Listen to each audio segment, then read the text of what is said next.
Bueno, eh, ya en semanas anteriores ya ustedes estuvieron analizando otros tipos de inestabilidades, por ejemplo, en el caso de teoría de segundo orden, donde uno se enfoca en el pandeo de una viga columna o en el pandeo de una estructura que está compuesta por diferentes tipos de barra, y si uno tiene en cuenta ese tema en particular, por ejemplo, cada barra estaba caracterizada por matrices de rigidez y esas matrices de rigidez dependían de la carga axial. Entonces uno podía agarrar y resolver para una estructura compleja o formada por un determinado número de barras, poder determinar cuál es la carga que produce el colapso o el pandeo o la inestabilidad del equilibrio de una estructura de ese tipo.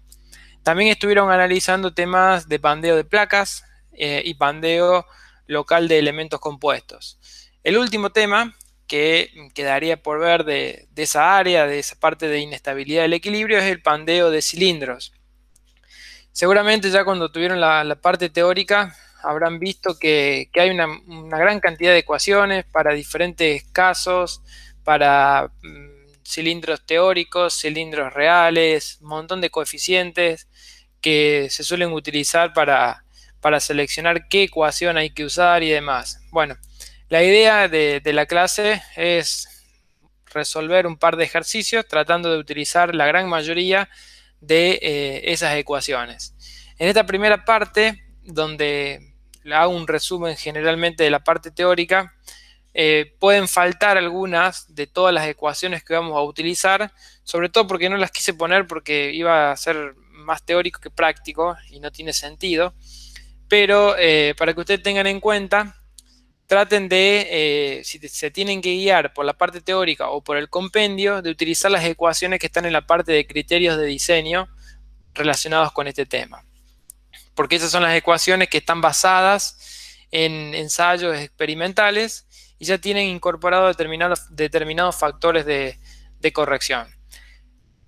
Para analizar cualquier tema vinculado al pandeo, siempre es necesario trabajar con ecuaciones no lineales, ecuaciones diferenciales no lineales, que incluyan precisamente alguna no linealidad que permita captar el fenómeno que uno pretende estudiar. Todas las ecuaciones lineales no nos permiten llevar adelante análisis de pandeo. El caso más simple para darse cuenta de eso, para comparar, es lo que ustedes vieron en cálculo 1. En cálculo 1, las matrices de rigidez no dependían de ninguna carga axial, entonces uno no podía determinar a través de un problema de autovalores y de autovectores una carga crítica de pandeo de la estructura. Pero si hacían ustedes el mismo análisis considerando la matriz de rigidez de una barra de pórtico eh, basado en teoría de segundo orden, eso sí lo podían hacer. ¿Por qué? Porque las matrices de rigidez tenían incorporada interiormente parámetros que dependían de la solicitación axial de cada una de las vigas que formaban a la estructura. Entonces la condición inicial para poder estudiar este tipo de problemas es trabajar con ecuaciones no lineales. En el caso de pandeo de cilindros, se adoptan todas las hipótesis que se utilizaron para placas, o sea, todas las hipótesis cinemáticas de Kirchhoff se utilizan. Con esas hipótesis cinemáticas, con relaciones constitutivas, con ecuaciones de equilibrio, se plantean ecuaciones diferenciales, que son obviamente no lineales, como les dije, que permiten estudiar este tipo de problemas. El problema está en resolver esas ecuaciones no lineales, que si ustedes vieron en la parte teórica son ecuaciones en las cuales aparece el laplaciano elevado a la cuarta, a la octava, o sea, hay ecuaciones no lineales y diferenciales de alto orden que obviamente no vamos a resolver. Ese tipo de ecuaciones se suelen resolver a través de elementos finitos, pero bueno, no lo vamos a ver en este caso. ¿Con qué vamos a trabajar nosotros? Con determinadas soluciones que ya están obtenidas de manera analítica y determinadas ecuaciones que son correcciones de esas ecuaciones analíticas. ¿Por qué se las corrige? Por las diferentes imperfecciones que pueden llegar a tener los cilindros reales. Se suele utilizar para determinar los valores analíticos o las expresiones analíticas un método que se llama un método de perturbación. Y el objetivo de ese método es poder determinar trayectorias de equilibrio asociadas a, bueno, en este caso a cilindros, que se bifurquen de la trayectoria inicial. ¿Qué quiere decir eso? Bueno, significa que nosotros estamos buscando, si ustedes recuerdan el diagrama de bifurcación que vieron en la parte teórica, ustedes pueden ver que en el eje horizontal se graficaba desplazamiento, en el eje vertical carga, y para pequeños valores de carga a la estructura no le pasaba nada. Pero llegaba un punto en donde esa recta vertical o aparecía una bifurcación, y esa bifurcación precisamente es lo que nosotros estamos buscando a través de los valores críticos de carga. O sea, una carga crítica o una tensión crítica o una presión crítica es el valor de carga que produce esa apertura en el diagrama de bifurcación. Fundamentalmente nosotros vamos a trabajar con dos casos, que son cilindros largos con carga axial de compresión y con estas condiciones de borde. O sea, para poder encontrar soluciones necesitamos conocer qué carga está actuando o qué carga es la que va a generar el posible pandeo y cuáles son las condiciones de borde que tiene el cilindro. Este es uno de los casos que vamos a analizar, donde tenemos un cilindro sometido a una carga P distribuida en su anillo exterior, en los extremos, y que tiene este borde inferior y este borde superior simplemente apoyados. Los otros parámetros que definen la geometría del cilindro es su espesor, su longitud y el radio. Y M y N es el número de semiondas que en sentido longitudinal y en sentido transversal. Esas semiondas aparecen en la situación crítica. O sea, cuando uno resuelve cualquier problema de autovalor y de autovectores, va a tener un autovalor que es la carga crítica y un autovector que es el modo. En el caso de vibraciones es un modo de vibrar y en el caso de pandeo un modo de pandeo.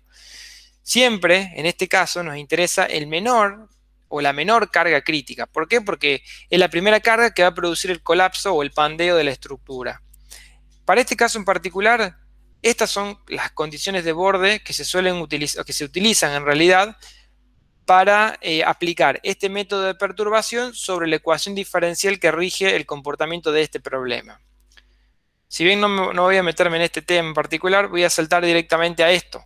¿Qué es esto que está acá? Bueno, este es un problema de autovalores básicamente, donde el objetivo es determinar cuánto tiene que valer M y cuánto tiene que valer N para que esta ecuación sea mínima. ¿Por qué mínima? Y porque yo necesito conocer un valor de N y un valor de M que me minimicen esa ecuación para obtener la carga crítica más baja. Ahora, tanto M como N son números enteros y no se puede generalmente hacer una minimización analítica. ¿Qué quiere decir? Quiere decir agarrar y derivar esta ecuación respecto a los parámetros de interés, igualarlo a cero y determinar cuál es el valor de P que hace, el valor de los parámetros que hacen que P sea mínimo. No se puede hacer.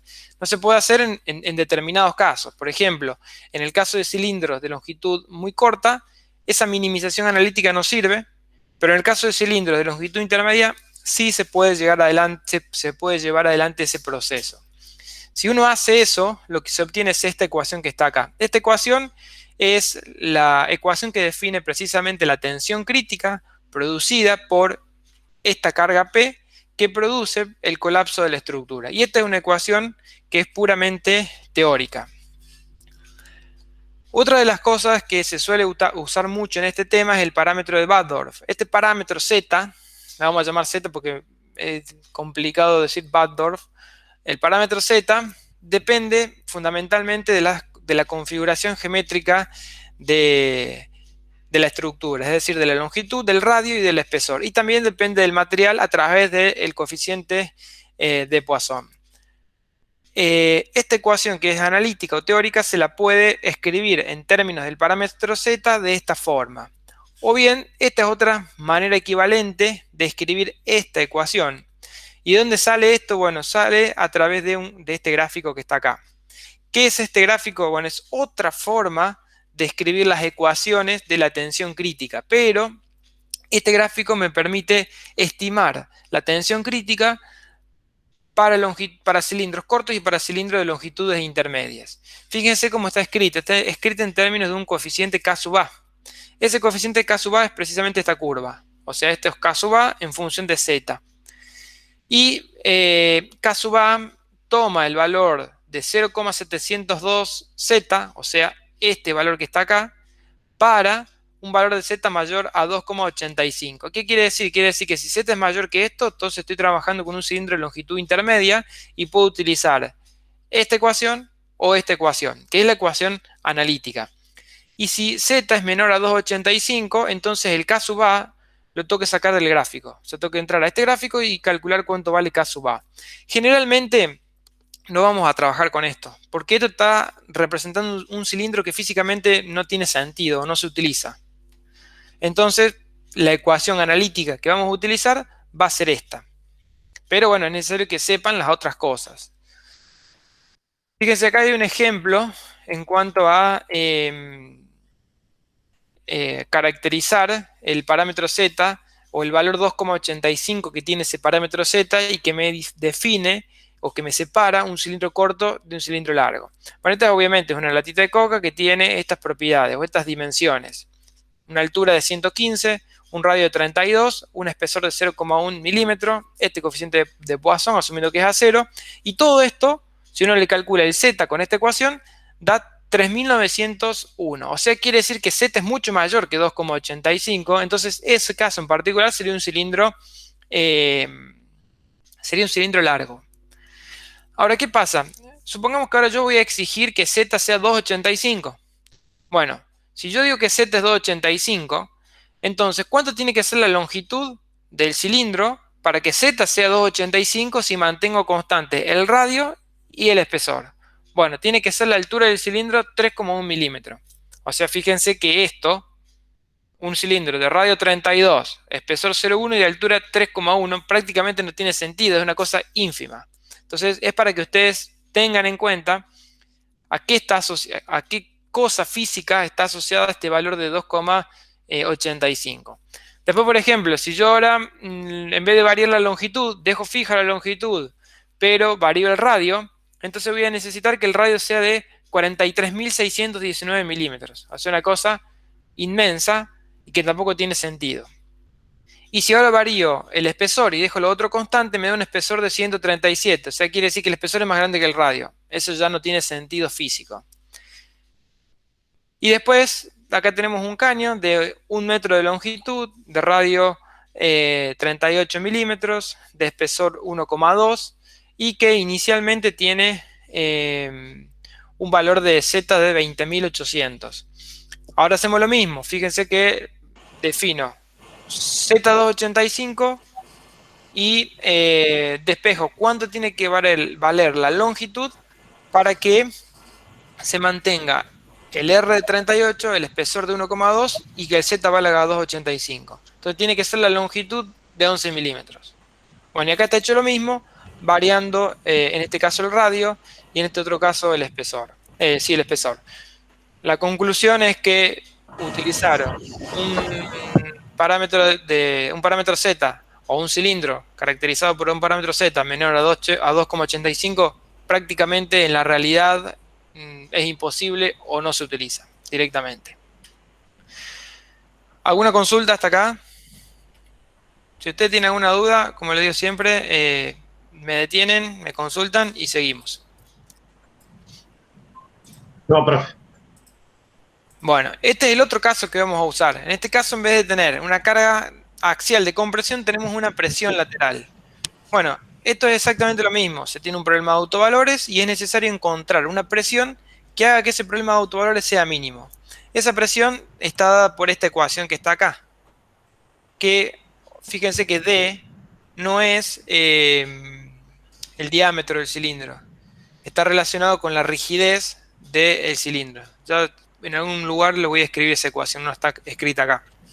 Pero tengan en cuenta que no es el diámetro. Y esta carga crítica, bueno, va a depender de si uno está trabajando con cilindros largos o cilindros no largos. ¿Cómo diferenciamos cilindro largo y cilindro no largo para este caso? Para presión lateral. Bueno, se define a través de esta relación. Se define un parámetro L sub 2 que depende del radio y del espesor. Y a partir ¿Cómo se define un cilindro largo de uno no largo? ¿Quién me está hablando? ¿Alguno me está hablando? No, perdón, estaba viendo el tema de, es lo del parámetro de hay un parámetro, ¿no? Para definir si es largo o corto.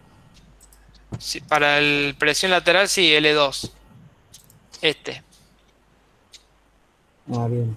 O sea, si yo tenés un cilindro sometido a presión lateral, vos tenés un parámetro que es L sub 2, que depende del radio y el espesor, y comparando ese parámetro con la longitud del cilindro, vos decís o podés identificar si ese cilindro es largo o no largo. Si L es menor que L sub 2, es un cilindro no largo. Si L es mayor que L sub 2, es un cilindro largo. ¿Para qué sirve esto? Para saber qué ecuación usar.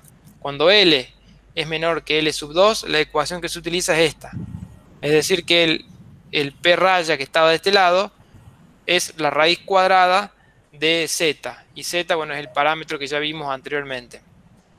Se suele hacer lo siguiente, se reemplaza Z por su expresión, que la expresión de Z es esto, y se llega a esta ecuación.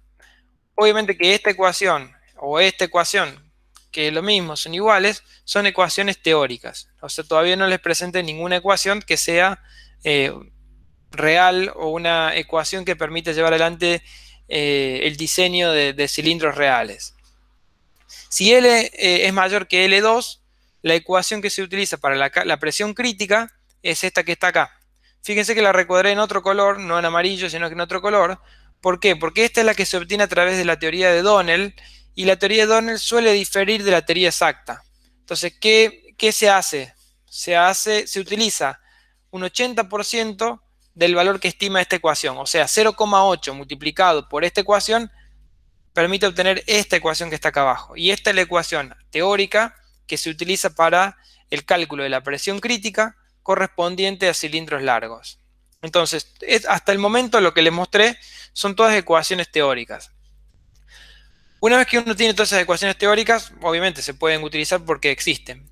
Pero los ensayos, las experiencias y demás cosas muestran que un cilindro real, como consecuencia de imperfecciones, no se comporta de esa manera teórica.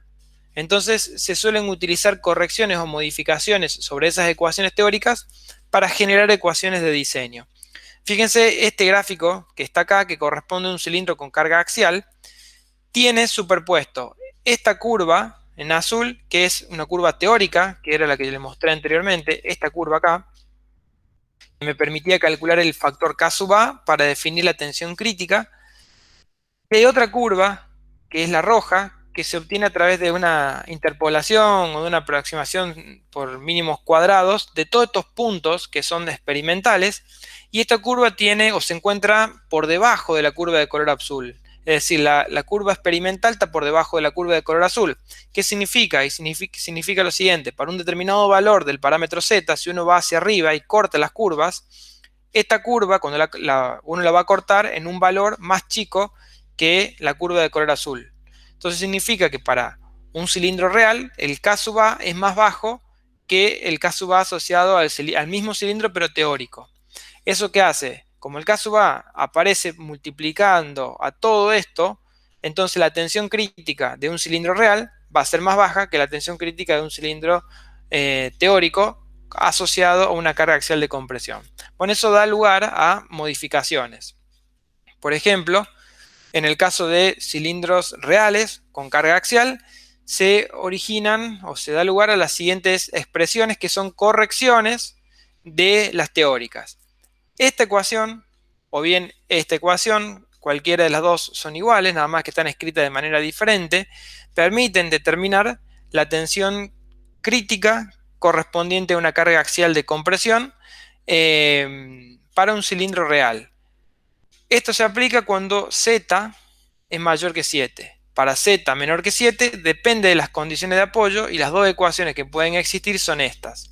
O sea, ¿qué significa? Esto que está acá es una corrección de esta ecuación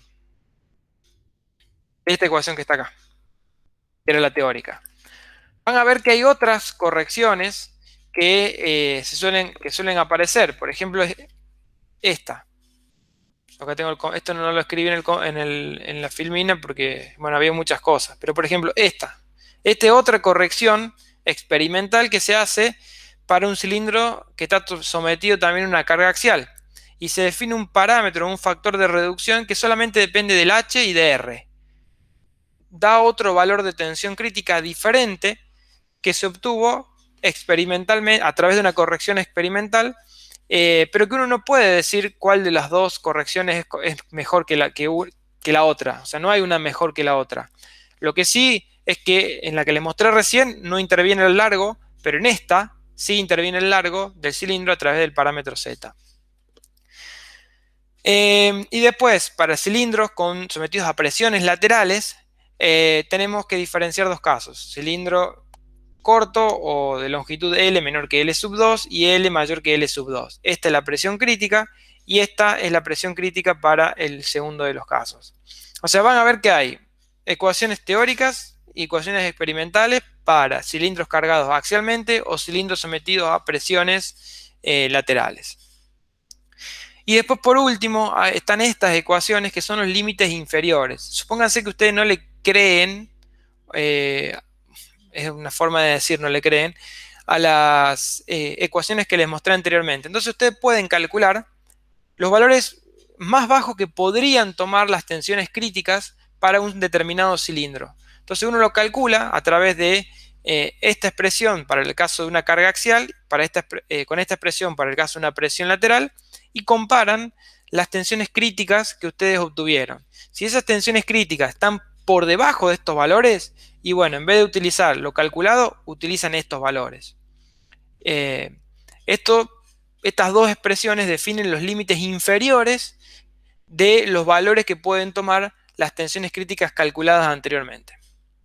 Bueno, hay un montón de ecuaciones. Vamos a ver ahora cómo la utilizamos con algunos ejemplos. Acá tenemos un cilindro, bueno, de aluminio cargado axialmente y tenemos que calcular el valor de la carga axial crítica de pandeo. O sea, la carga axial crítica de pandeo no es sigma, sino que es P. Sigma es la tensión crítica de pandeo. Y tenemos que también calcular el límite inferior utilizando la teoría de Kroll. La teoría de Kroll es lo último que les mostré. Estos son los límites inferiores que se basan en la teoría desarrollada por esta persona. ¿Qué vamos a hacer? Bueno, voy a calcular la tensión crítica o la carga crítica teniendo en cuenta tanto las ecuaciones teóricas, las ecuaciones experimentales, y después las vamos a comparar, como para que tengan una idea de lo que otorga una ecuación teórica y lo que otorga una ecuación experimental, y cuál es la diferencia. Entonces, como este cilindro está cargado axialmente y conozco toda su geometría, lo primero que hago es calcular el parámetro Z para ver si puedo utilizar la ecuación correspondiente a un cilindro de longitud intermedia, un cilindro que podemos denominar largo. O sea, lo que estoy tratando de ver es que este parámetro Z sea mayor que 2,85. ¿Para qué? Para que yo pueda utilizar, o para ver si yo puedo utilizar esta ecuación, o bien esta ecuación que es la misma, o bien esta ecuación que es lo mismo. Es decir, lo que uno está tratando de ver es esto. Si Z es mayor que 2,85, puedo utilizar esto, que es esto que está acá, o que es esto, o que es esto. Es lo mismo. O sea, son diferentes maneras de escribir lo mismo. En este caso lo puedo utilizar porque el Z es de 1400. Entonces utilizo esa expresión, tengo todos los datos mecánicos y geométricos y puedo evaluar cuánto vale la tensión crítica asociada a una carga P. Recuerden que si uno tiene que pasar de una carga P a esta tensión, tienen que dividir la carga P que está actuando sobre el área. Y el área de este cilindro que se puede asumir de pared delgada es el perímetro multiplicado por el espesor. Yo se lo voy a mostrar después. Entonces, esta es una tensión crítica teórica. Ahora lo que podemos hacer es determinar las tensiones críticas, pero reales. Y básicamente hay dos alternativas.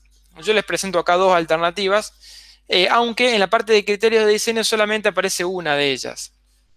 ¿Cuáles son las dos alternativas que aparecen? Bueno, una de las alternativas es la que está escrita acá. O sea, si Z es mayor que 7, como en este caso, entonces puedo utilizar esto o puedo utilizar esto para determinar la tensión crítica asociada a una carga axial. Supongamos que utilicemos esto. Bueno, venimos para acá y tengo esta ecuación que está acá abajo. Esa que le mostré es esta ecuación, que nada más que en este caso coloqué todo este término adelante y anteriormente estaba del otro lado. ¿Por qué? Bueno, porque lo defino de esta manera para mostrar que este K sub R, que es lo que está pintado en color rojo, hace o modifica a la tensión crítica teórica a través de todo esto que está acá. Si yo hago, bueno, reemplazo los valores, calculo el parámetro Z, que ya lo tenemos calculado acá, y evalúo toda esta ecuación, me da que la tensión crítica es de 34 megapascal. Y acá hay otra alternativa, que ustedes me pueden preguntar de dónde la sacaste. Bueno, esta alternativa está sacada de este gráfico que les mostré recién. Es otra forma de calcular experimentalmente esa tensión crítica. No está colocada en la parte de diseño, precisamente por este motivo, porque no es muy adecuado para diseño, pero como está en el compendio, me pareció interesante también mostrar el resultado que da. Este K sub R, definido de esta manera, en el cual no interviene la longitud, es un parámetro de corrección sobre la tensión crítica teórica. ¿Y qué es precisamente esto? Esta es la teórica, este es el factor de corrección y acá está indicado el factor de corrección y la expresión teórica.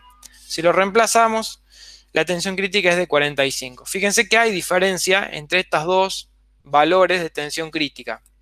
A su vez, estos dos valores de tensión crítica, que son experimentales o de diseño, podemos denominarlo, difieren muchísimo respecto de este. Fíjense, 182 contra 34. Entonces quiere decir que un cilindro real se comporta muy distante de un cilindro teórico. Acá está el resumen de los tres casos. Entonces lo que uno podría hacer es decir, bueno, agarro alguno de ellos como para, ¿cuál agarro de estos tres como para poder definir cuánto vale la carga crítica? Porque estos son tensiones. Y bueno, lo ideal sería trabajar siempre con alguna expresión que tenga en cuenta aspectos experimentales, sobre todo si uno está diseñando. Si uno está haciendo análisis completamente teóricos, y bueno, usen lo teórico, pero para el caso de diseño deberíamos utilizar expresiones de diseño. Entonces es conveniente en este caso utilizar la alternativa B. ¿Por qué la alternativa B? Porque es más apropiada para el diseño, sobre todo porque también incluye en Z la longitud del cilindro. Entonces, a partir de esta tensión crítica, calculo cuánto vale la presión crítica. ¿Cómo cómo se obtiene esta ecuación? Y simplemente tensión multiplicada por el área. 2pi por el radio multiplicado por el espesor. Esa es una aproximación al área. Y eso da una tensión crítica, una carga crítica de 136.800 newton. Entonces significa que si yo le coloco a un cilindro real de estas características una carga P igual a este valor, se va a producir el pandeo. La otra cosa que también pedía el ejercicio es determinar el límite inferior utilizando la teoría de Kroll. ¿Para qué? Y es como para decir, bueno, ¿confío o no confío en este valor? Voy a confiar en este valor si está por encima del límite inferior. Si está por debajo del límite inferior, no lo tengo en cuenta, porque lo que me va a definir, lo que manda, es precisamente esto. Si yo obtengo un valor de tensión crítica axial, o sea, una tensión, un límite inferior que esté por debajo de este número, entonces me quedo con esto. Si este número es más chico que este, ahí ya no me quedo con esto lo elimino y utilizo este valor como tensión crítica axial. Si ustedes, bueno, acá se van a dar cuenta, pero esta expresión depende del coeficiente de Poisson, depende del espesor, depende del radio, depende del parámetro lambda, que el parámetro lambda depende del radio, de la longitud del cilindro, del módulo de elasticidad y depende de un valor eta, es un valor n. Ese valor n es un valor discreto que uno tiene que seleccionar adecuadamente para que esta tensión sea mínima.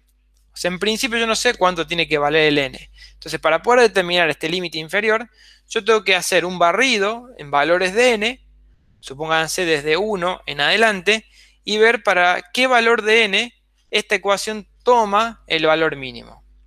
Lo que hice acá fue utilizar Excel y hacer este gráfico. Fui variando el n desde valores pequeños hasta 16 y veo que entre 6 y 7 va a estar el n que minimiza a esta ecuación. En realidad no puedo utilizar 6,35, por ejemplo. Tengo que usar o 6 o 7. Bueno, si uno se posiciona sobre este punto o sobre este punto, se va a dar cuenta de que el valor que hace mínimo esta curva es el 7. Entonces, ¿qué hacemos? Elijo el valor 7, reemplazo acá el n por el número 7, evalúo toda esta ecuación y me da que el límite inferior es de 33,18. Quiere decir que 34 está un poquitito por encima de 33, con lo cual este valor es correcto. Entonces, bueno, me quedo tranquilo en el sentido de confiar en este valor para la tensión crítica axial. Lo que hice acá fue agarrar y a partir de este valor o de este límite inferior, calcular el P crítico. Y es de 132.500, lo cual está muy próximo a 136.800. Es lo mismo comparar este 33 con este 34 que este valor con este valor. Entonces, la idea de todo este ejercicio es ver las expresiones de tensión crítica axial teóricas y las experimentales. En este caso vimos dos expresiones experimentales y a su vez también comparamos esas expresiones experimentales con el límite inferior dado por la teoría de Kroll. ¿Alguna consulta hasta acá? Profe, yo tengo una. En Sí, caso de que z sea menor a 2,85, sí. ¿qué fórmulas tendríamos que utilizar ahí para el cálculo Nunca se te va de... a dar el caso, pero si tenés que hacer eso, tenés que venir y utilizar esto. La teórica de la curva, Bien, sí, de esta curva vos calculás tu K sub A, que va en esta ecuación, a partir del parámetro Z. O sea, con la longitud que tenga tu cilindro, con el radio y con el H, entrás en el eje horizontal, subís, cortás la curva y lees cuánto vale K sub A. perfecto, perfecto, gracias. Y después, en la parte experimental, tenés que para Z menor que 7, esta o esta son las dos tensiones experimentales o sí, experimentales para ese caso. Fíjate que si vos no sabés en principio eh, qué condición de borde tenés, siempre tratá de buscar apoyados porque la carga crítica es más baja, entonces va a estar siempre un poco más seguro. Perfecto, gracias.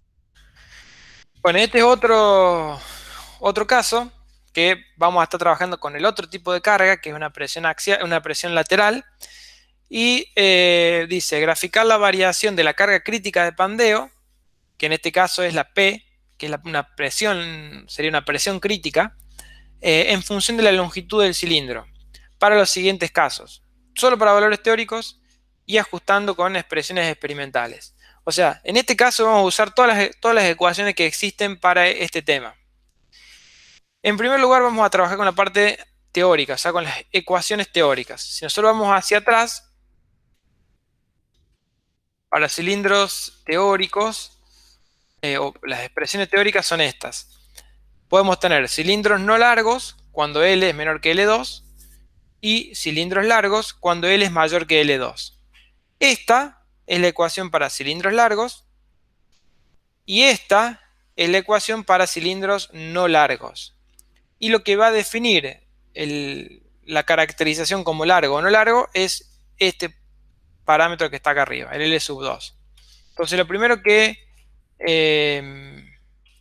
hice fue calcular precisamente cuánto vale L sub 2. O sea, L sub 2 es 18,25.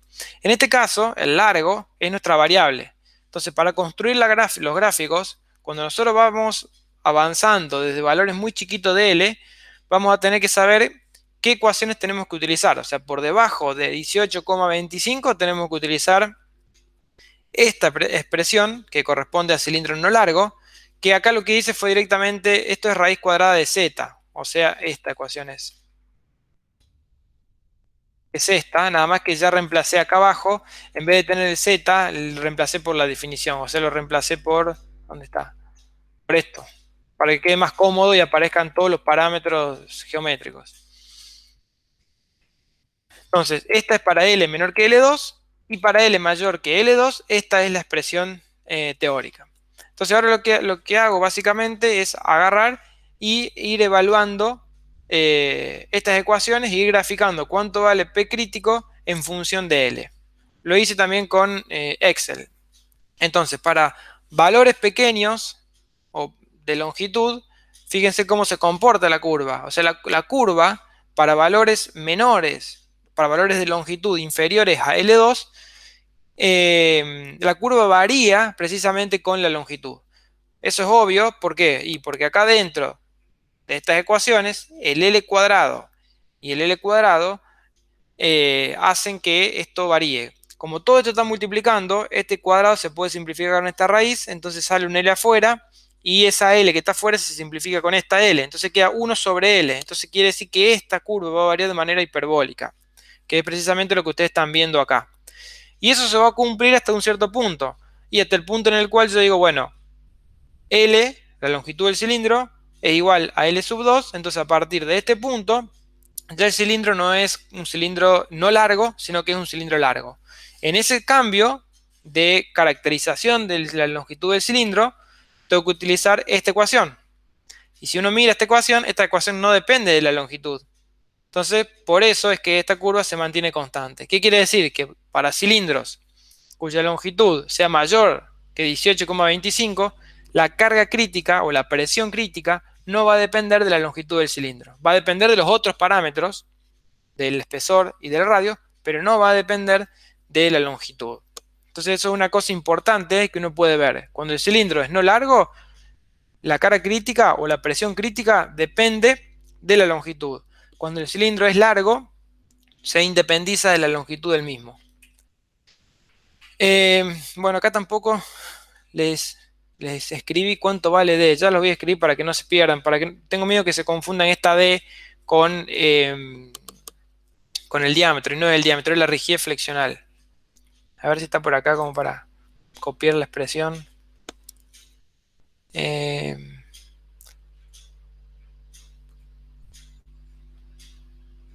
Bueno, de última después se las agrego, es para que no se genere lío, nada más. Bueno, lo importante es que tengan en cuenta que no es diámetro. Entonces el próximo paso es decir, bueno, ahora tengo que agarrar y usar las mismas ecuaciones, o sea, hacer lo mismo, pero con ecuaciones experimentales o para cilindros reales. Entonces, Profe, ¿qué hacemos? disculpe. Sí. La fórmula de D está en la primera página del capítulo, por si le interesa. A ver, así la busco y la copio. Acá está.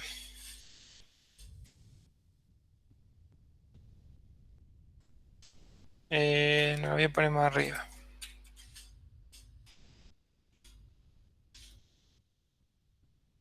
Acá.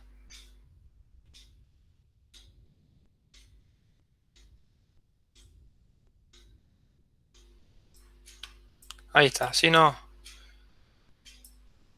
hay ninguna duda. Entonces, ahora para hacer los mismos gráficos tenemos que trabajar con estas ecuaciones, que son las ecuaciones para cilindros reales.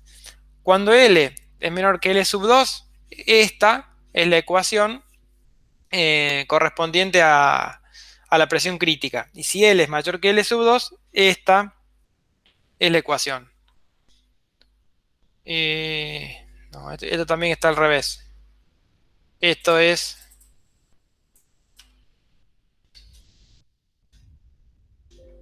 Bueno, yo lo voy a cambiar esto al revés, así. Si no, lo que le estaba diciendo antes no tiene sentido. Lo copié mal. Fíjense, cuando L es mayor que L2, esta es la ecuación correspondiente a la presión crítica, y para L menor que L2, esta es la ecuación. ¿Por qué es así? Porque precisamente lo que les dije antes, cuando la longitud es menor que la longitud característica o el parámetro L sub 2, la presión crítica va a depender de la longitud y va a variar también hiperbólicamente como antes. Y cuando la longitud es mayor que L sub 2, se independiza la presión crítica de la longitud del cilindro. Fíjense que, por otro lado, esta ecuación que está acá involucra un K asterisco. Ese K asterisco depende del parámetro Z. Y si Z está comprendido dentro de este rango de valores, esta ecuación es la que se utiliza para calcular K asterisco. Si Z está por encima de 500, entonces K directamente vale 1. De todos modos, si ustedes la quieren usar esta ecuación siempre, no hay problema, porque cuando z es muy grande, este término y este término prácticamente valen 0. Entonces, esta ecuación va a valer 1,000003, por ejemplo. O sea, es prácticamente igual a 1. Pero sí, lo que puede llevar a hacer es que si uno deja el z acá para valores muy grandes, puede ser que se complique un poco la determinación de ciertos parámetros. O sea, se haga más rebuscado el despeje analítico. Pero bueno, no hay problema en ese caso. Entonces acá está la expresión para L mayor que L sub 2, independiente de la longitud, y esta expresión L menor que L sub 2, que depende de la longitud. Y acá está lo mismo que le dije anteriormente. Fíjense una cosa, este valor que está acá, este valor L sub 2, se obtiene de agarrar y de igualar esta ecuación con esta ecuación. Y despejar de esa igualdad cuánto tiene que ser el valor de L, que hace que esa igualdad se cumpla. Bueno, eso es lo que da origen al valor de L sub 2 aproximadamente igual a 3R por raíz cuadrada de R sobre H. Quiere decir que este parámetro que está hecho así acá es un parámetro que se calculó a través de dos ecuaciones que son teóricas. Si bien se suele utilizar para cilindros reales, uno lo que puede hacer es definir un valor de L sub 2, pero asociado a cilindros reales. Entonces, en primer lugar, lo que hice, como para mostrarle también eso, es definir el parámetro L sub 2, pero para cilindros reales. Entonces, lo que hice fue igualar esta ecuación que está acá con esta ecuación que está acá, que precisamente es todo esto que está acá. Si ustedes, bueno, hacen esa igualdad y llevan todos los términos hacia un lado, van a ver que acá no aparece el 0,74. Bueno, ese 0,74 no aparece porque ya lo dividí por esto, para simplificar los términos. Entonces, ¿cuál es la idea? Y la idea es definir el valor de L que hace que todo esto valga 0. Fíjense que acá aparece el Z, y acá aparece el Z cuadrado, y el Z y el Z cuadrado tienen el L metido adentro. Entonces, esta es una ecuación no lineal que su resolución analítica no es sencilla. Entonces, para poder definir el L2 experimental, agarré y grafiqué esta ecuación en MATLAB y veo o busco cuál es el valor de L que la anula. Bueno, lo que encontré no está acá. Bueno, pensé que la había graficado, pero no la grafiqué. Es raro que no la grafiqué. Parece que la tenía hecha. Bueno, la cosa es que la idea era esa, precisamente. Esta ecuación que está acá da origen a un valor de L que hace que se anule todo esto. ¿Cuál es el valor de L que satisface esta ecuación? L2 igual a 19. Pensé que eso lo había graficado, pero bueno, no lo grafiqué, evidentemente. Fíjense que 19 y 18,25 no distan mucho esos dos números. Es por eso que generalmente el valor de L sub 2 teórico también se suele utilizar como valor L sub 2 para el caso experimental, como para diferenciar cilindro corto o cilindro no largo y cilindro largo. Pero bueno, la idea precisamente era mostrarle que también uno podría definir un valor de L sub 2 para cilindros reales. Si ustedes no lo quieren hacer para todos los problemas, bueno, no lo hagan, usen lo de la parte teórica. Pero se puede hacer haciendo precisamente esta igualdad, o sea, esto con esto y planteando en definitiva esta ecuación. Se los voy a graficar, les voy a cargar precisamente la curva porque la tenía hecha. Incluso la hice precisamente para hacer este gráfico. Y ahora bien, ¿qué es esto? Esto es esta ecuación que está acá en función de L y esta ecuación que está acá en función de L, que obviamente no depende de L. Por eso, cuando la longitud del cilindro es mayor a 19, esto se vuelve constante y se comporta hiperbólicamente desde valores muy bajos de L hasta L sub 2. Básicamente lo que estoy tratando de hacer con esta igualdad entre esto y esto es definir un valor de L tal que cuando las dos curvas se conecten, se vinculen, esa conexión sea suave. Eso estoy tratando de hacer, por eso hago esa igualdad y defino el valor de L de esa manera. Bueno, a los fines comparativos, como para comparar esta curva con esta curva, se superponen las dos cosas en esto. Y pueden ver en color azul la curva teórica de la evolución de la presión crítica en función de la longitud del cilindro, y en color rojo la experimental. Obviamente que la experimental o la real tiene que estar siempre por debajo de la teórica.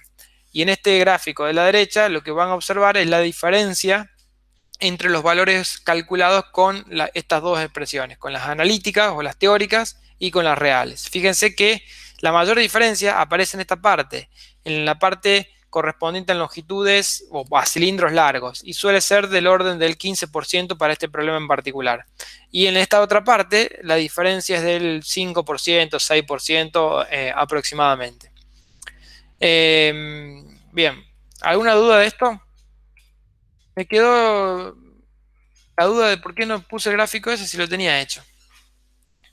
Pero ya se lo voy a cargar. ¿Se entendió básicamente lo que hice con estas curvas? Sí, profe. Bueno. Vamos a otro ejercicio que ya es un poco más práctico.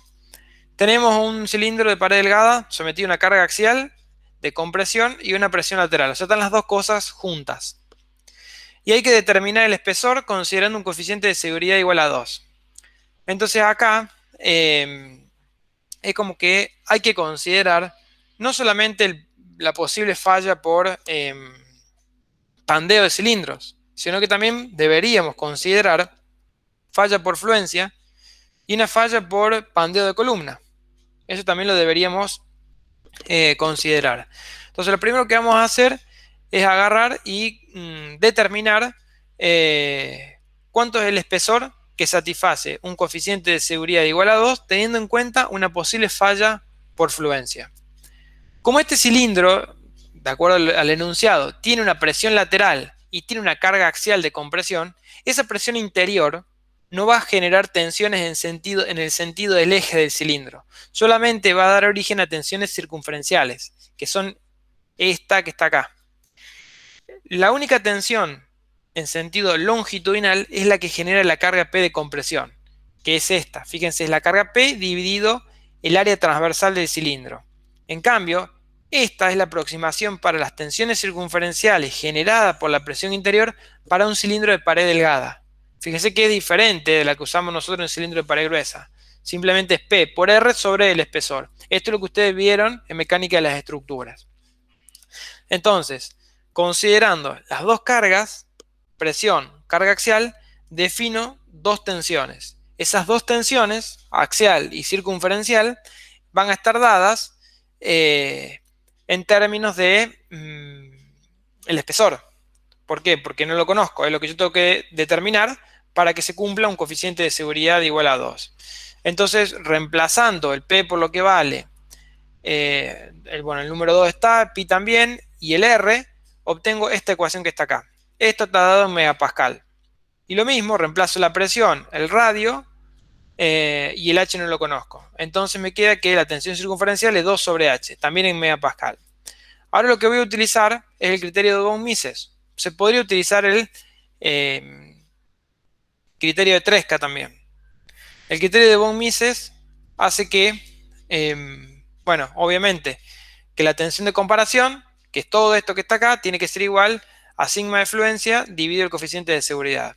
Entonces, acá adentro, acá adentro, acá adentro y acá, yo voy a tener esto y esto, que van a estar dados en función de H. El sigma de fluencia lo conozco, que es de 0,3 gigapascal, y el coeficiente de seguridad igual a 2. Entonces reemplazo todos esos datos dentro de esta ecuación.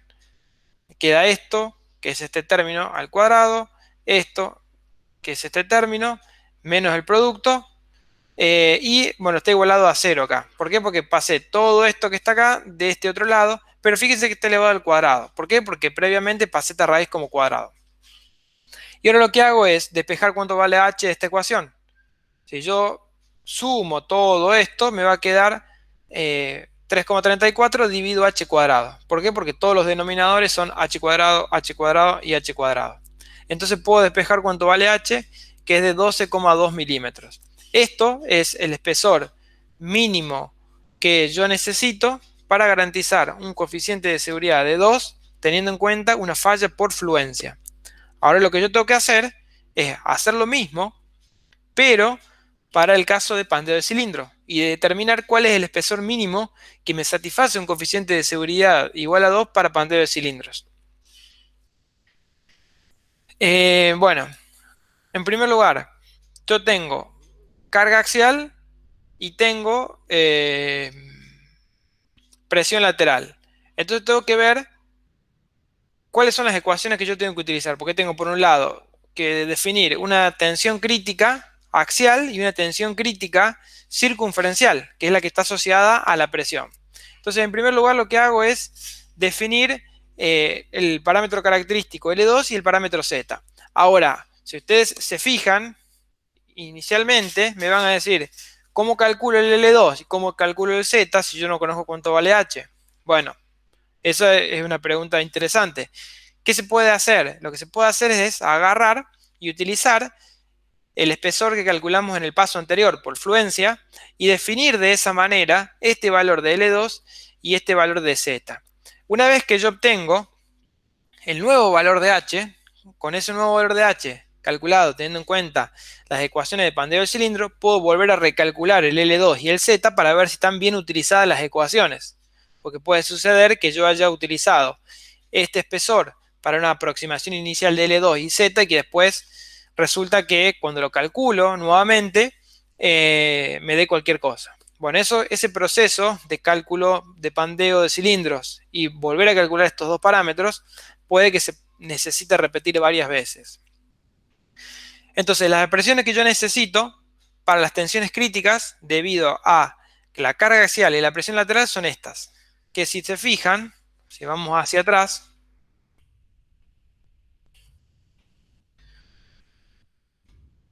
son esta y no me acuerdo cuánto era el L2.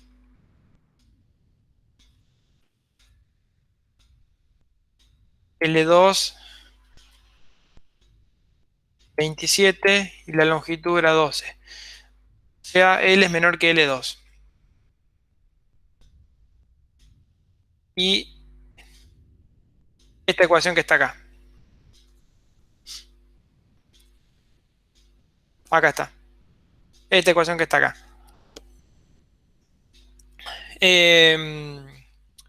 Bueno, entonces, fíjense cuánto vale mi aproximación dada para Z.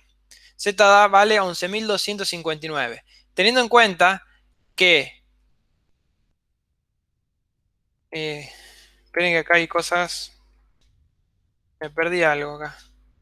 Tengo dos filminas.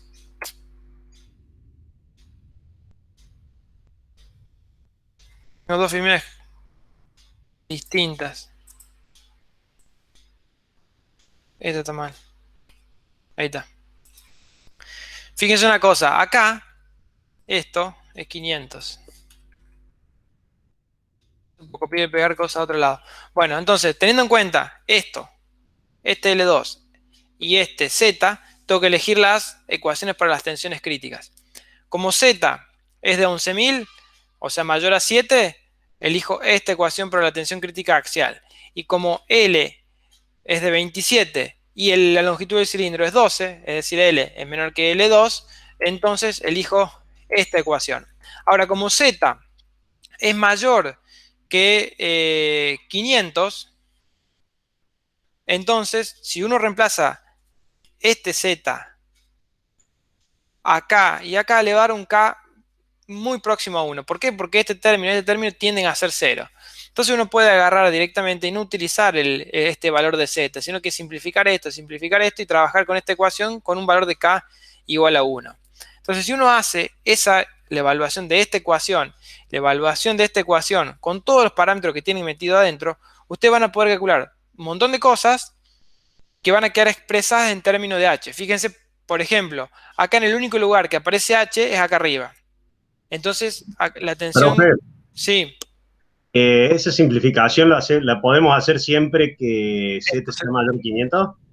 claro, claro. En realidad, si vos agarrás esta ecuación que está acá y la graficás en función de Z, vas a ver que cuando el Z es muy grande tiende a ser 1. Entonces, ahí directamente decís, bueno, cuando pasa que esto está puesto, ese valor de 500, es estimativo por el comportamiento que tiene esa ecuación. Si vos reemplazás el 500 acá y acá y la evaluás, eso te va a dar 1,0003, por ejemplo. Entonces, bueno, cuando Z vale más que 500, igual, decir que vale K, vale 1 y listo. Perfecto. ¿Es por qué? Porque si no, en este caso, por ejemplo, como vos tenés que determinar el espesor ese va a estar metido acá adentro y va a estar metido acá adentro. Entonces, la ecuación de la tensión circunferencial crítica en función del H va a ser un lío. Obviamente que no la vas a poder primero resolver a mano y segundo que va a ser bastante complicada. Entonces, en este caso, podés hacer esa simplificación sin ningún problema. Bueno, acá se puede ver lo que les decía recién, que esta tensión queda en términos de H a la 1,5. Y acá como aparece Z y tiene el H adentro, y acá también tenemos un H, entonces fíjense el exponente feo que tiene el H, 1,26. Entonces esto es eh, bastante lío resolverlo de manera analítica. Ahora, ¿cómo se resuelve? Porque lo que yo tengo acá es esta tensión crítica en términos del espesor y esta tensión crítica en términos del espesor. Esta es debido a la presión y esta debido a la carga axial. Y por el otro lado, lo primero que les mostré es que la tensión que está actuando realmente en función de la carga y de la presión es esta y esta. Entonces lo que se suele hacer es definir un coeficiente de seguridad que se denomina, o eligiendo más precisamente, una curva de interacción lineal. Se suele definir que el coeficiente de seguridad, cuando están actuando dos cargas de manera simultánea y uno pretende analizar el posible fenómeno de pandeo, se lo define de esta forma: 1 sobre la suma del cociente entre la tensión que está actuando con la tensión crítica y la tensión que está actuando en el otro sentido, axial, sobre su tensión crítica. ¿Qué significa esto? Por ejemplo, y supongamos que esta valga 0, que no exista esta. Va a quedar 1 sobre sigma x sobre sigma c. Significa que en ese caso, cuando la tensión actuante alcance el valor de la crítica, tengo un coeficiente de seguridad igual a 1, lo cual es lógico, es la propia definición. Cuando la tensión actuante que me genera la carga P axial se iguala con la tensión crítica asociada a esa carga, entonces estoy en una condición de un coeficiente de seguridad igual a 1. Si la tensión es superior, tengo un coeficiente de seguridad más bajo, lo cual también es lógico. ¿Por qué? Porque si la tensión que está actuando es mayor que la crítica, significa que ya pandeó la estructura. Entonces, esta es una de las formas. Si ustedes ven esto, se suele hacer un gráfico donde en el eje vertical se grafica esto, en el eje horizontal se grafica esto y se genera una recta, que es la recta de interacción lineal. Y se define el coeficiente de seguridad de esta forma. Hay otras curvas de interacción cuadrática cúbicas que se suelen usar también para la definición del coeficiente de seguridad. Pero la forma más simple, sobre todo para hacer los cálculos, es esta. Acá yo conozco esto, esto y esto. Nada más que están todos en términos del espesor. Entonces hago esa evaluación de esa ecuación y le igualo el coeficiente de seguridad que yo quiero. Y el coeficiente de seguridad que yo quiero es de 2. ¿Qué sucede cuando hago eso? Y me va a quedar una ecuación bastante importante. ¿Por qué? Y porque acá, fíjense, tenemos un espesor de 1, elevado a la 1,26. Acá a la 1,5. Y después voy a tener hecho un cociente con ecuaciones que dependen del espesor a la 1 y del espesor a la 1. Entonces, ¿cuál es la idea? Y la idea es ahora decir, bueno, ¿cuál es el valor de H que si yo lo coloco acá adentro me da un valor de 2? Uno a lo mejor lo puede despejar de manera analítica, lo puede despejar a mano, pero suele ser un poco engorroso. Entonces, para facilitar las cosas, lo que hice fue definir una función que se llame, o que sea igual a esto menos el 2. O sea, paso el 2 del otro lado con signo menos y queda igualado a 0. Entonces, la idea es graficar esa función y ver para qué valor de h esa función se anula. Entonces, el valor de h que hace que esa función se anule corresponde al valor de h que me garantiza un coeficiente de seguridad igual a 2 para pandeo de cilindros. Cuando tenemos actuando de manera simultánea presión lateral y carga axial. Bueno, eso hace que el h sea de 0,43 metros. O sea, significa que es de 1, 2, 3, 43,7 milímetros. 43,7 milímetros y antes teníamos 12,2 milímetros. Entonces eso ya nos da una idea acerca de los dos valores de espesores que requieren los dos tipos de fallas. Ya vamos a ver cómo elegimos cuál es el espesor que cumple con todo. Lo que nos faltaría ver es el pandeo de columnas. Recuerden que en el caso de tener una sola columna, yo puedo utilizar las tensiones críticas que me dan las cargas críticas de Euler. Recuerden que cuando se ve este tema de teoría de segundo orden o mecánica de las estructuras, para el caso de vigas, una sola viga, una viga columna con una carga de compresión, hay ecuaciones analíticas que definen la carga de pandeo. Supónganse que ustedes no la sepan. Bueno, armen la matriz de rigidez de una barra, le aplican las condiciones de borde, calculan el determinante, lo igualan a 0 y despejan el valor de P que cumple con esa condición. Y ese valor de P que cumple con esa condición es la carga crítica. De todos modos, para una estructura como esta, en la cual nosotros asumimos, porque no nos dice nada del problema, que tenemos los dos extremos apoyados, tenemos que la carga crítica de Euler está dada por, bueno, acá ya lo resolví, pero bueno, se los muestro acá, como para mostrarles la ecuación.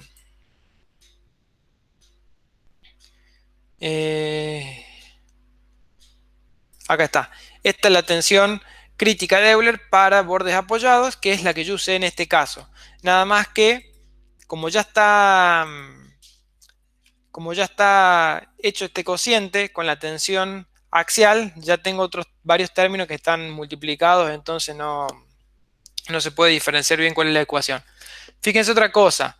Como este es un pandeo de columna, yo solamente considero el efecto de la carga axial. Es como que ignoro el efecto de la presión lateral. ¿Por qué? Porque no tengo manera de tenerlo en cuenta. O sea, no hay manera de tenerlo en cuenta porque en el pandeo de columna uno solamente considera una carga axial de compresión. Y el caso más sería el que uno lo permite, al que uno le permite estar del lado de la seguridad es cuando los dos extremos están apoyados, porque me da el valor de carga crítica más baja, o es el que me requiere un espesor más alto para garantizar un cierto coeficiente de seguridad. Entonces, haciendo este cociente entre la carga crítica de Euler y la tensión que está actuando, defino este coeficiente de seguridad.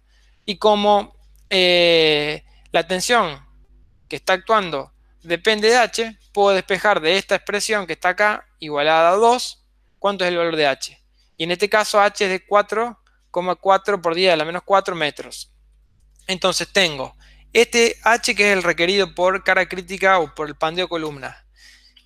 Este espesor que es el requerido por pandeo de cilindro, contemplando simultáneamente presión lateral y carga axial. Fíjense que la interacción entre los dos efectos de pandeo se hace a través de esta interpolación lineal o esta curva de interacción lineal.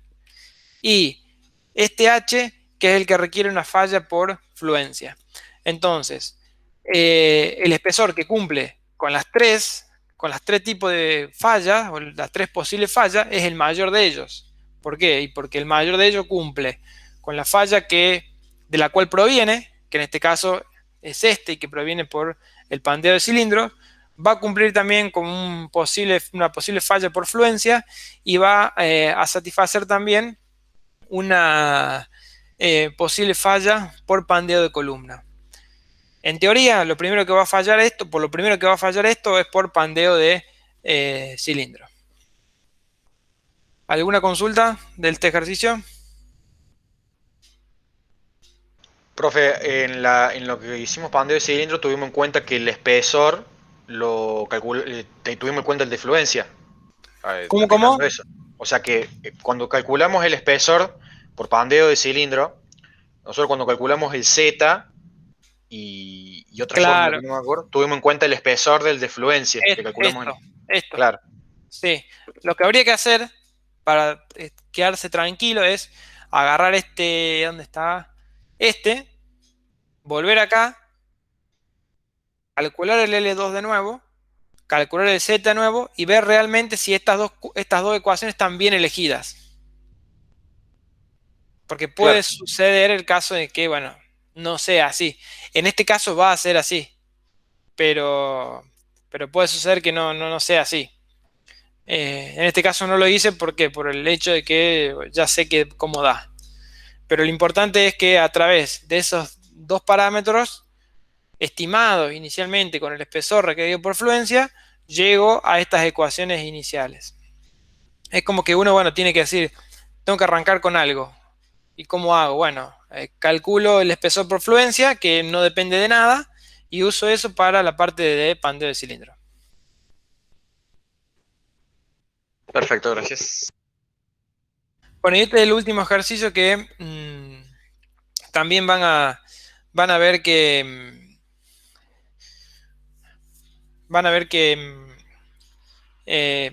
uno tiene que hacer una especie de estimación inicial. Este no está completo en cuanto a los resultados numéricos. Lo dejé expresadas las ecuaciones para, bueno, total, no tiene ningún inconveniente. Lo importante de este caso es que vean, bueno, una cosa importante en lo que respecta a las tensiones. Fíjense, un recipiente cilíndrico de 1200 milímetros de diámetro y 4500 milímetros de largo debe resistir un vacío interior a temperatura ambiente con un coeficiente de seguridad mayor a 4. Ahora, en este caso, el vacío interior hace que esto esté solicitado exteriormente a una presión que es igual a la presión atmosférica. Entonces, dice, se pide calcular el espesor sin considerar anillos de refuerzo. ¿Por qué dice sin considerar anillos de refuerzo? Porque una de las partes del compendio van a ver también que se suelen agregar anillos de refuerzo a estos cilindros para que la longitud de pandeo de cilindro sea más chica. Entonces eso hace que se les reducen las posibilidades de pandeo del cilindro. En este caso lo vamos a considerar solamente sin anillos. Y bueno, la idea es nuevamente hacer como hicimos anterior, determinar el espesor requerido por fluencia, el espesor requerido por pandeo columna y el espesor requerido por fluencia. Entonces fíjense, lo primero que yo hice como para generar una estimación inicial es agarrar la expresión de la presión crítica y determinar un valor de H. Ahora, si ustedes vamos para acá atrás, acá. En primer lugar, no sé cuánto vale el L2, porque no sé cuánto vale el H. Estamos otra vez en la misma. Entonces, uno se tiene que jugar por algo. En el sentido de que o elijo esto o elijo esto. En principio no sé, porque no sé cuánto vale el espesor, entonces no puedo calcular el L2 y por lo tanto no puedo calcular tampoco el H. Entonces, ¿qué se hace en este caso? En este caso, lo que hice, o sea, no es que lo hice con suerte, sino que ya sabía cómo daba, es agarrar y asumir que L es menor que L2 y que estoy trabajando con un Z mayor que 500. Cosa de agarrar y trabajar con esta ecuación y asumir un K que vale 1. Bueno, entonces eso es lo que está hecho acá.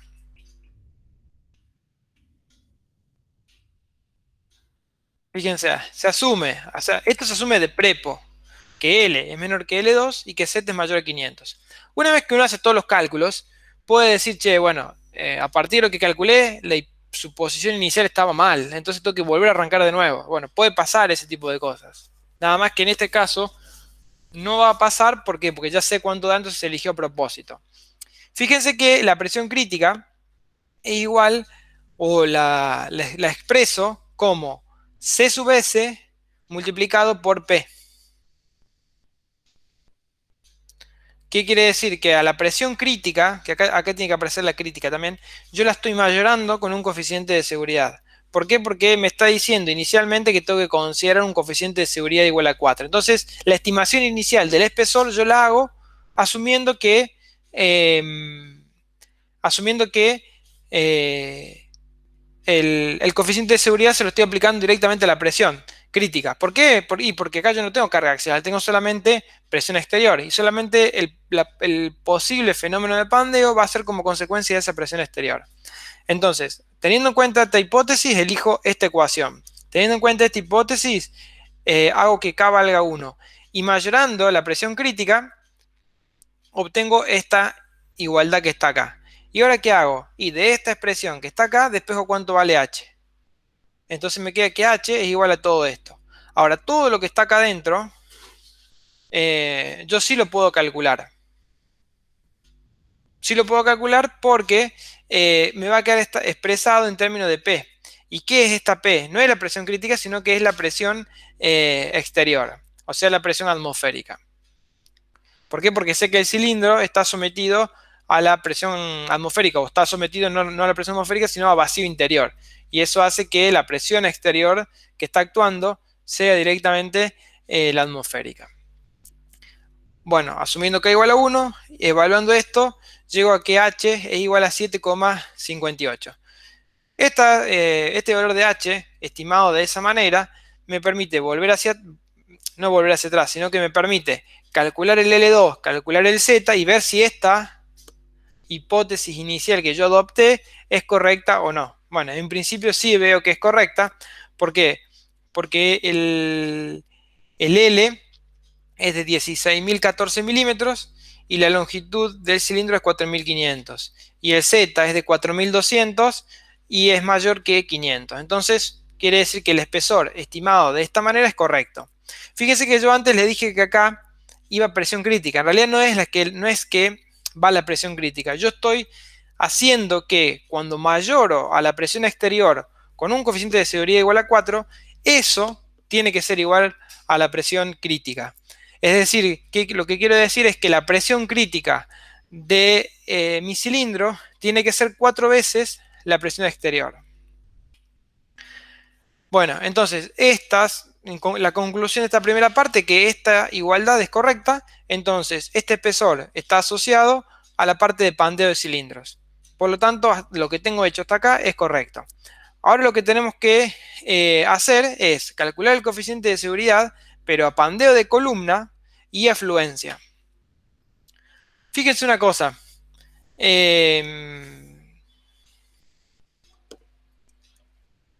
Fíjense una cosa. Acá tengo estas dos tensiones. P por R sobre 2H y P por R sobre H. ¿Por qué tengo esas dos tensiones?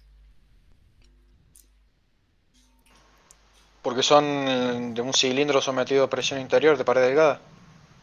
Claro, estaría sometido a presión exterior en realidad, pero es porque precisamente es un cilindro de pared delgada sometido a presión exterior y esa presión exterior produce tensiones en la dirección del eje del cilindro y tensiones circunferenciales. Entonces eso hace que, bueno, que yo necesite generar esta curva de interacción y evaluar el posible efecto de pandeo como consecuencia de las dos tensiones que están actuando.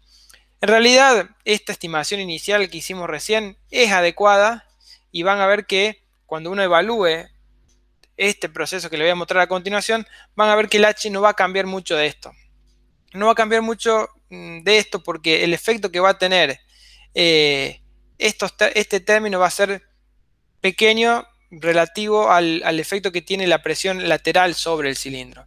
Entonces, ¿qué está hecho acá? Lo que está hecho acá es nuevamente la curva de interacción entre la tensión crítica axial, la tensión crítica circunferencial y las dos tensiones que están actuando sobre el cilindro.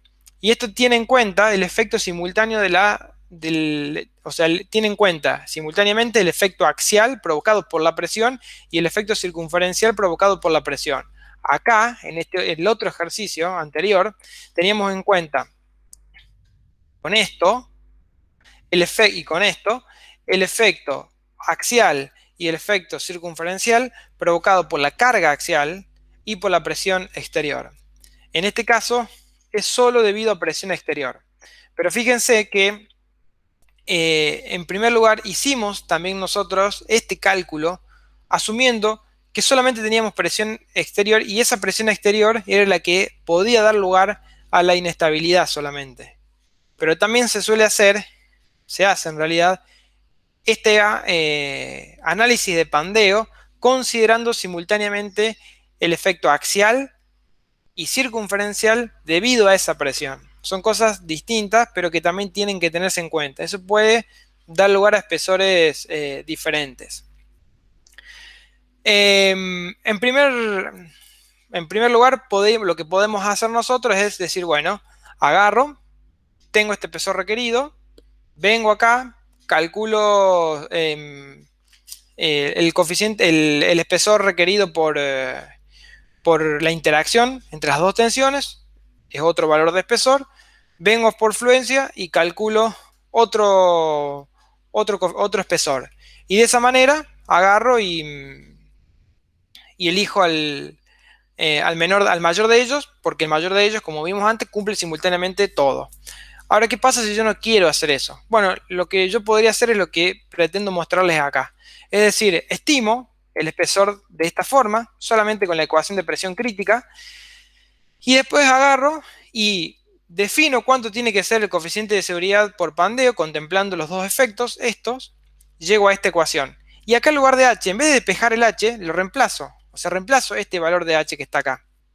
Acá y acá. Y si este coeficiente de seguridad es mayor que 4, significa que el h que requiere toda esta ecuación para cumplir con un coeficiente de seguridad de 4 es más bajo que este. Entonces no hace falta que despeje el h, sino que lo que voy a hacer es agarrar y calcular el coeficiente de seguridad de pandeo. ¿Se entiende la diferencia entre las dos cosas? O sea, en este yo despejo el h y acá directamente evalúo el CS. Si el CS me da más grande que 4, que es el que usé antes, ya está, no hago más nada. Y acá lo mismo. Si yo calculo el coeficiente de seguridad a fluencia usando el h que calculé, ya está. Ahora, si es inferior a 4, bueno, ahí sí, tengo que agarrar y despejar el h de acá para garantizar que fluencia tenga, que la falla por fluencia tenga un coeficiente de seguridad mayor que 4. O sea, por ahí es medio rebuscada la metodología o la forma, porque lo que uno haría inicialmente es, con esta expresión, calculo el h, con esta relación, calculo el h, con esta relación, calculo el h, usando un coeficiente de seguridad de 4, usando un coeficiente de seguridad de 4, y usando un coeficiente de seguridad de 4. Comparo los h, elijo el mayor. Bueno, en este caso no es la idea, sino que la idea es calcular un h inicial y después verificar que las otras posibles fallas tengan un CS mayor que 4. Lo que no hice acá fue evaluar esas ecuaciones para ver lo que da. Bueno, acá en el compendio también hay otra alternativa para ver la tensión crítica axial, pero bueno, no interesa tanto esto que agregué acá. Pero sí lo que pueden hacer, por ejemplo, de tarea o para practicar este tema es evaluar esta ecuación y ver si realmente cumplen con el coeficiente de seguridad solicitado. ¿Alguna consulta? O sea, si no cumplen, es que tengo Si no cumplen, tenés que despejar el h de acá. Claro, De acá perfecto. o de acá. Y Perfecto. bueno, obviamente, si suponete, vos agarrás, evalúas esta y te da 3, por ejemplo, no cumple. Agarrás esta y te da 2, evaluás y te da 2, no cumple. Entonces no vas a despejar el h de acá y de acá. Lo vas a despejar de la ecuación que tenga el coeficiente de seguridad más bajo. ¿Por qué? Porque es el que te va a dar después un valor de h que cumpla las otras condiciones.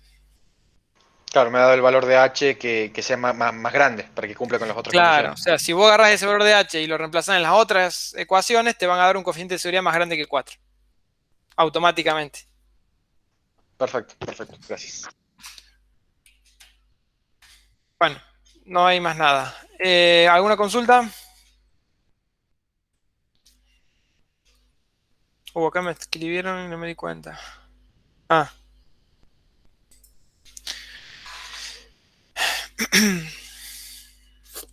¿Ninguna duda? Por mi parte no. No, Bueno. profe. Bueno.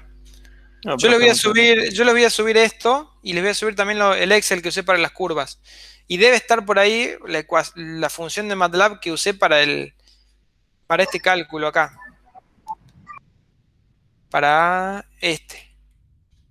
Porque lo hice y no sé por qué no lo puse.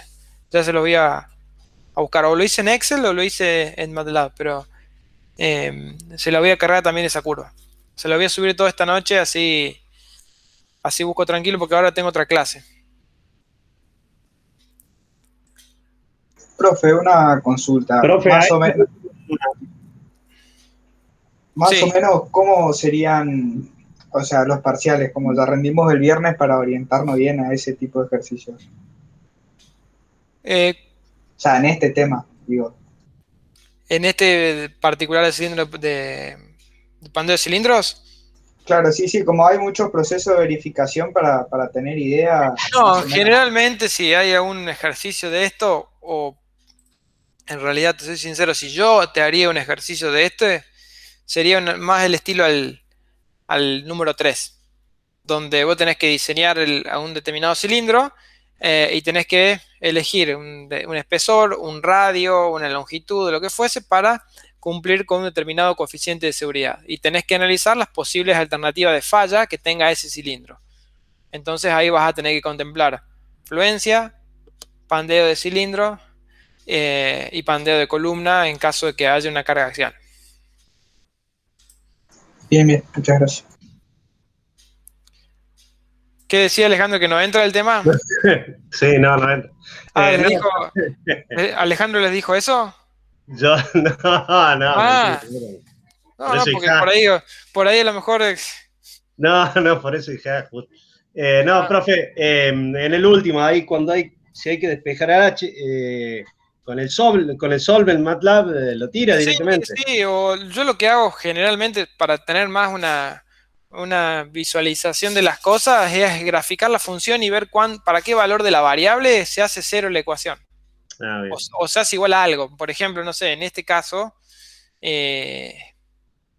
a ver, bueno, justo en este se lo hice también. Fíjense, le grafiqué esta función y quiero ver para qué valor de h esto se hace cero. Bueno, la grafiqué y fui viendo cuál es el valor de h que cumple con eso.